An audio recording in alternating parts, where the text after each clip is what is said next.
자, 여러분 안녕하십니까? 에빙플랜드 개발자 이순범입니다. 오늘은 여러분들이 주기적으로 물으시는 질문이 있어서 아예 영상을 통해서 여러분에게 설명을 드리려고 영상을 준비했습니다. 그 질문의 그 요지는 뭐냐면요.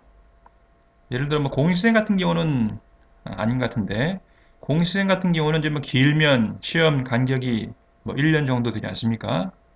근데 이제 우리 중학생이나 고등학생 그리고 대학생처럼 학교를 다니면서 학기에 2번 정도 중간고사, 기말고사 이렇게 시험을 보는 경우에 시험 간격이 짧지 않습니까? 한 2달 정도로 이렇게.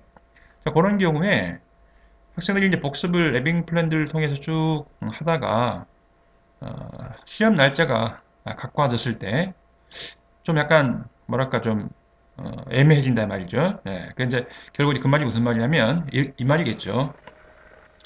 예를 들어 이제 학기 초라 그러면 3월 달 이제 계약해서 이렇게 이제 처음에 학교에서 진도 나가서 내가 복습 쭉 해온 것들은 예를 들어 중간고사가 뭐 4월 26일에 했을 때 앞에 것들은 충분히 한 4번, 5번, 6번까지도 복습을 하겠지만 이 중간고사 날짜를 기준으로 했을 때 가까운 날짜, 이런 가까운 날에 있는 것들은 앞에서만큼 뭐 5번, 6번 복습을 못 하지 않느냐. 자, 그래서 이걸 어떻게 해야 할지 모르겠다라고 난감해 하시면서 질문을 했습니다. 자, 근데요, 간단히 설명드리면요. 테스트를 통해서 설명드리겠습니다. 자, 여러분들이 그 에빙 플랜드 복습을 물론 뭐 빠진 날도 있었겠지만 나름 해왔다면 어떤 임의 날에 각각 공부한 것에 대한 그 나의 보율은 동일하다고 생각하시면 됩니다, 여러분. 예를 들어서, 자, 오늘을 기준했을 때, 뭐, 예를 들어 오늘이 뭐, 연날이 될 수도 있고, 연날이 될 수도 있고, 어찌됐든, 어떤 특정 오늘을 기준했을 때, 어떤 것은 6번 복습했지만, 최근 것은 2번밖에 복습을 못했겠죠, 그죠? 자, 그렇다 하더라도, 그것들을 내가 기억하고 이해하는 비율은 여러분이 같다고 보면 되겠습니다, 여러분. 왜냐면요. 자, 6번 한 것은 옛날 거기 때문에 6번 복습을 통해서 내가 지금 오늘까지 유지하는 것이고요. 최근 것은 짧기 때문에 2번밖에 안 했겠지만 뭐 2번이든 1번이든 2번밖에 안 했겠지만 말 그대로 최근 겁니다, 여러분. 그죠? 얘는 최근 거라서 2번이어도 오늘 내가 이해하고 기억하는데 충분합니다. 옛날 것은 당연히 2번가 안 되겠죠, 그죠? 6번을 통해서 내가 지금 오늘까지 기억하고 이해하고 있는 겁니다, 여러분. 자, 다시 한번 보시면요. 예를 들어서 3월 달 초반에 공부했던 것들은 내가 요날까지 예를 들어서 뭐 4번, 5번 했겠지만 뭐 요날 만약에 학교에서 질문 나갔다 칩시다. 그러면은 그 이제 시험 범위 마지막 부분에 해당하겠죠, 그죠? 자, 요거는 지금 요 20일을 만약에 오늘로 기준했을 때 요거는 지금 직후 복습 한번 하고 하루 후 하고 그다음 3일 후 복습했으면 한 뭐 2번 내지 3번 했겠죠. 그죠? 자, 그렇지만 자, 요 공부한 내용이나 앞에서 공부한 내용이나 아까 말씀드린 대로 내가 보유하고 있는 보유율은 같다고 생각하시면 됩니다, 여러분.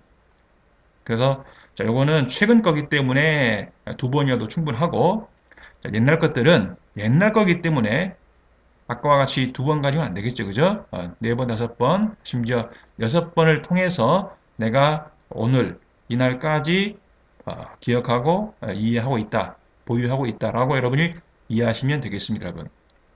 자, 그래서 우리가 이제 옛날에 간격 효과 이론 그래프에서도 마찬가지로 내가 2번째 복습이든 뭐 3번째, 4번째 복습이든 어찌됐든 내가 망각했다가 회복하는 것은 100%를 기준으로 완전 회복을 목표로 다 공부하지 않습니까? 자, 그래서 자, 2번 했든 4번 했든 6번 했든 자, 내가 현재 가지고 있는 그 보유율은 여러분이 같다고 보시면 되는 거고요.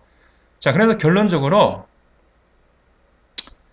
자, 시험날 직전까지, 아까 4월 26일이었지 않습니까? 시험날 직전까지, 그리고 심지어 3, 4일에 걸친 그 시험 기간 있지 않습니까? 시험 기간 중에도 전혀 여러분 난감해하지 마시고 그냥 지금까지 계속 해왔던 그대로 에빙 플랜드 복습을 하시면 되는 겁니다, 여러분. 물론 여러분 시험 기간 중에 그 뭐 다음날 시험 과목 정해져 있는 그 시험 기간 중에 자, 에빙 플랜드 복습하려는데 시험 끝난 과목이 복습에 걸릴 수 있겠죠, 그죠? 물론 실력을 위해서는 하면 좋겠지만 다음날 시험이 급하지 않습니까? 급할 때는 당연히 여러분 패스하는 것은 뭐 말 안 해도 아실 건데 제가 혹시나 싶어서 높아심에 말씀을 드립니다. 자, 그래서 이제 심지어 시험 치는 기간 동안에도 당장 뭐 내일이나 또는 뭐 그 다음 날이든 어찌됐든 그 시험 과목에 해당하는 복습이라면 하십니다. 하시고요.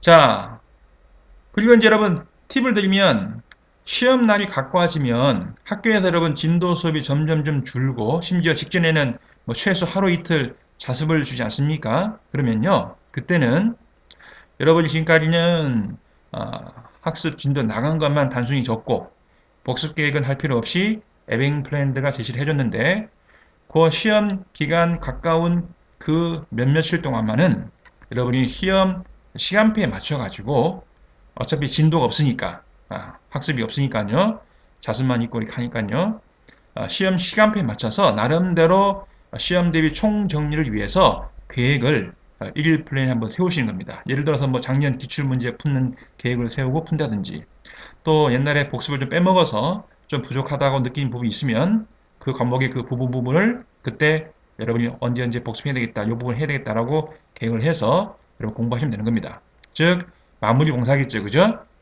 자, 이렇게 해서 여러분들이 그 시험 날짜가 가까워지더라도 그냥 해왔던 대로 에빙 플랜드 복습하시고 단지 시험 날짜에 가까운 몇몇일 동안에는 그 시험 시간표에 맞춰서 아까 말씀드린 대로 학교 진도가 없으니까 조금 여러분이 자기의 상황에 맞게끔 시험 계획을 그때 조금 세워서 공부를 하시면 되겠습니다. 자, 그리고 여러분이 이제 시험이 그 끝난 후에도 예를 들어 중간고사 끝났습니다. 끝난 후에도 나중에 이제 에빙 플랜드 복습이 과거의 중간고사 범위였던 부분이 나오겠죠, 그죠? 자, 그러면 만약에 여러분 그 복습을 하셔가지고 자 결국 5번, 6번 다 채우시게 된다면 결국 그것은 장기 기억이 되어서 평생 가는 거고요. 안 하시면 뭐 당시 지나갔던 시험만을 위해서 공부하신 게 되는 거고요. 자, 그것은 여러분이 상황에 맞춰서 여러분 상황에 따라서 취사 선택 하시면 되겠습니다. 아시겠죠, 그죠? 자, 그러면 여러분 설명이 뭐 이제 충분했는지 모르겠지만 혹시 이제 설명이 더 필요하시면요 전화 주시고요. 또 나중에 제가 상황 보고 좀 더 자세하게 해야 될 필요가 있다 느끼면 또 다시 또 영상을 또 준비하도록 하겠습니다. 자, 그럼 여러분 에빙 플랜드 통해서 복습 열심히 하시고 여러분이 원하시는 성공을 꼭 성취하도록 바라겠습니다. 자, 감사합니다.